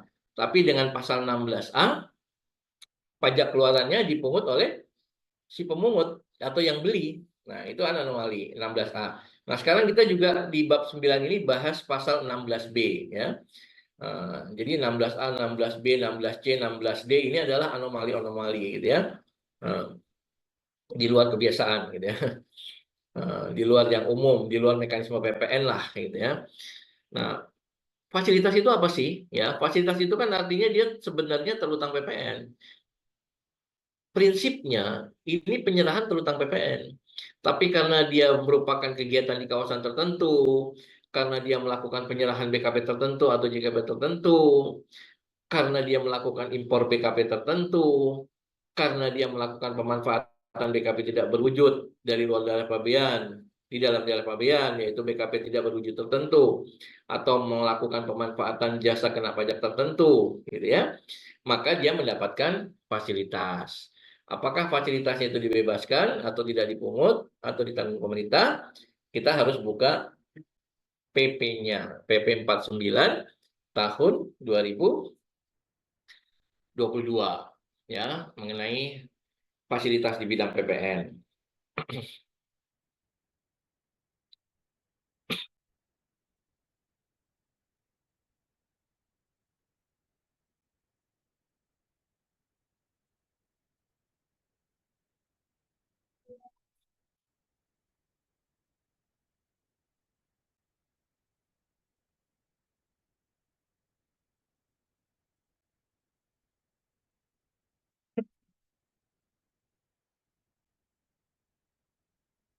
Oke, ya, ini tertentu ya fasilitas, teman-teman. Nah, jadi fasilitas yang diatur Undang-Undang PPN ini sebetulnya hanya yang tidak dipungut dan dibebaskan. Kalau DTP itu adalah langsung dari anggarannya, ya, tapi apa namanya, dia dipersamakan dengan tidak dipungut, yaitu fakturnya 07, ya, kalau DTP ditanggung pemerintah, ya. Contoh DTP itu masa COVID, ya. Masa COVID itu penjualan barang alat-alat kesehatan, obat-obatan tertentu itu ditanggung pemerintah, ya. Artinya si penjual menerbitkan faktur dengan kode 07. Ya. Nah, nanti si KPP yang melakukan KPP tempat terdaftar dari wajib pajak tersebut itu nanti mendapatkan semacam penerimaannya, ya. Jadi kan dia ditanggung pemerintah. Jadi nanti pemerintah yang menggantikan PPN itu ceritanya, tapi dari angka-angka aja ya, karena APBN-nya kan udah dihitung, ya ditanggung pemerintah. Jadi kita bahas yang tidak dipungut dan dibebaskan aja, gitu ya. Nah, fasilitas ini PPN terutangnya dibebaskan. Dua hal yang berbeda sangat signifikan itu adalah mengenai pajak masukannya, ya. Kalau penyerahannya itu mendapatkan fasilitas tidak dipungut, maka dia boleh mengkreditkan pajak masukannya, ya. Sehingga dalam kondisi normal maka SPT-nya akan lebih bayar terus, ya. Maka dia boleh, gitu ya. Tapi kalau penyerahannya itu mendapatkan fasilitas yang dibebaskan, dia nggak boleh mengkreditkan pajak masukan apapun yang terkait 16B ini, ya. Ini kan terutang dibebaskan 16B, ya. Nah, di ayat 3-nya, ya, itu tidak dapat dikreditkan. Sehingga kalau PKP yang melakukan penyerahan barang kena pajak dibebaskan, barangnya dibebaskan, tidak ada yang dipungut, sedangkan pajak masukannya tidak dapat dikreditkan, 0, maka SPT-nya cenderung nihil. Nah, kita bagi nih ya, kita bahas satu-satu. Yang pertama adalah mengenai PPN berutang tidak dipungut, ya. Ini menyangkut penyerahan atau impor, ya. Kalau penyerahan itu artinya penjualan di dalam negeri, ya. Nah, penyerahan itu penyerahan di dalam negeri. Kalau impor itu artinya beli dari luar negeri, ya. Atau ada penyerahan BKP JKP di kawasan tertentu, ya. Kita lihat nih kawasan tertentunya apa, ya. Nah, ini teman-teman fasilitasnya untuk PPN tidak dipungut, ya. Nah, ini tidak dipungut, fasilitasnya adalah yang pertama yang huruf A, ya. Yang huruf A ini adalah penyerahan atau impor, ya, dalam rangka proyek pemerintah yang dananya itu berasal dari hibah atau pinjaman luar negeri. Itu fasilitasnya tidak dipungut, ya. Misalnya PKPA, pengusaha kena pajak A, itu adalah perusahaan jasa konstruksi. Dia tuh semata-mata mengerjakan proyek Kementerian Pekerjaan Umum yang dananya berasal dari hibah atau bantuan luar negeri, anggap aja gitu, ya. Dia hanya ngerjain itu aja udah banyak proyeknya gitu. Misalnya dia punya proyek pipanisasi air bersih di Gunung Kidul misalnya karena kesulitan air gitu, ya. Dia mendapatkan proyek bantuan dari Australia misalnya untuk kawasan Gunung Kidul itu dibikin pipa atau air bersih abadi gitu, ya. Nah, misalnya dia bukan misalnya dia melakukan proyek ini kan kepada Kementerian PUPR gitu, ya. Maka dia menyerahkan jasa kena pajak, ya, jasa konstruksi, ya, dan PPN-nya tidak dipungut, ya, karena ini proyek pemerintah yang didanai luar negeri juga nggak mau dong. Misalnya saya mau nyumbang 1 miliar, nah 1 miliar itu harus dipakai buat ngurusin semuanya, jangan dipakai buat ngisi kas pemerintah Indonesia gitu, ya. Kalau PPN itu kan berarti bantuan tersebut digunakan untuk ngisi kas pendapatan APBN, ya, APBN negara, ya, pendapatan negara melalui APBN gitu, ya. Makanya dia mau 1 miliar ya untuk beli segala macam, untuk bayar jasa konstruksinya gitu loh. Jadi dipakai untuk pembangunan semua, ya. Maka si kontraktor tadi kan PPN-nya yang dipungut sendiri 0. Tetapi dia boleh mengkreditkan apa? Beli pipa, beli besi, ya, beli semen, ya, kemudian sewa truk misalnya untuk ngangkut, ya, itu semua pajak masukannya dapat dikreditkan. Sehingga si kontraktor tadi memang cenderung lebih bayar. Kalau tidak ada proyek lain, dia memang akan selalu lebih bayar, gitu, ya. Nah, kemudian yang juga mendapatkan fasilitas tidak dipungut itu adalah kalau impor barang kena pajak yang mendapatkan atau yang dibebaskan dari bea masuk, ya. Jadi kalau ada impor BKP kemudian dibebaskan dari bea masuk, maka otomatis dia juga impornya mendapatkan fasilitas PPN tidak dipungut, ya. Nah, contohnya di sini nanti teman-teman bisa baca, ya. Ini ada barang-barang impor sesuai dengan KMK 231 Jukto PMK 198 ini kalau diimpor dia mendapatkan pembebasan dari bea masuk, ya. Kalau dibebaskan dari bea masuk, otomatis PPN impornya mendapatkan fasilitas tidak dipungut, ya. Oke. Nah, ini barang-barangnya ada barang perwakilan negara asing, keperluan dan bahan internasional, kiriman hadiah untuk bencana alam atau penanggulangan bencana alam, barang untuk keperluan museum, keperluan penelitian, dan seterusnya. Ini mendapatkan pembebasan bea masuk dan otomatis juga mendapatkan fasilitas PPN tidak dipungut. Ya, ini juga sama ya. Oke, itu yang B ya. 1A sudah, ini tidak dipungut. Proyek luar negeri, proyek yang dananya berasal dari hibah luar negeri. Nah, yang B ini adalah impor BKP. Kemudian yang C ini adalah barang tertentu ya. Barang tertentu seperti anode slime, emas granula ini diatur di PP 70. Jadi kalau pengusaha yang menghasilkan ini menjual ini, produk ini, dia juga bisa lebih bayar. Karena PK-nya tidak dipungut sendiri, pajak masukannya dapat dikreditkan. Ya, ABC. D, ini untuk aftur. Ya, jadi ada pesawat isi bahan bakar di Indonesia, aftur kan terutang PPN. Ya, tapi kemudian pesawat itu terbangnya ke luar negeri. Jadi aftur untuk angkutan udara di luar negeri, maka PPN-nya juga tidak dipungut. Tapi Pertamina selaku pemasok aftur boleh mengkreditkan pajak masukannya, gitu ya.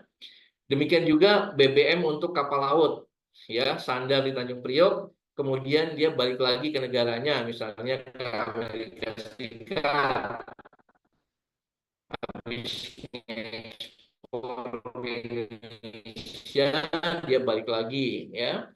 Juga sama, mendapatkan fasilitas PPN tidak dipungut, tapi Pertamina boleh mengkreditkan pajak masukannya, ya. Kemudian yang berikutnya, yang F ini adalah impor penyerahan BKP strategis, ya. Nah, yang F ini ada di sini ya, ini B. Nah, ini F ya.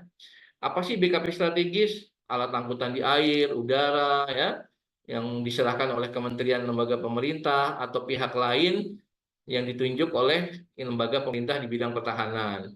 Kapal laut, angkutan sungai dan seterusnya. Ini juga barang strategis ya. Yang diimpor itu atau dibeli dari pengusaha di Indonesia itu mendapatkan fasilitas tidak dipungut ya. Ini juga impor atau penyerahan BKP tertentu yang bersifat strategis, pesawat udara dan suku cadangnya ya, suku cadang pesawat, kereta api dan suku cadangnya, komponen bahan yang diimpor untuk Kementerian Pertahanan kereta api, emas batangan. Nah, ini ya, teman-teman, emas batangan selain untuk kepentingan cadangan devisa negara. Jadi dia fasilitasnya apa? Tidak dipungut ya. Jadi kalau ada PT Antam memproduksi emas batangan kemudian menjual, maka dia PPN-nya tidak dipungut. Yang beli itu nggak bayar PPN, tetapi si Antamnya dapat mengkreditkan pajak masukannya. Ya.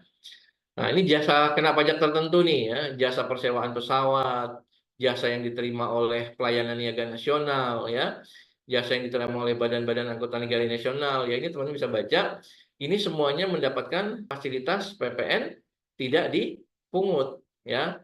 Nah, nanti kita bahas yang dibebaskan di pertemuan berikut ya. Ini satu lagi.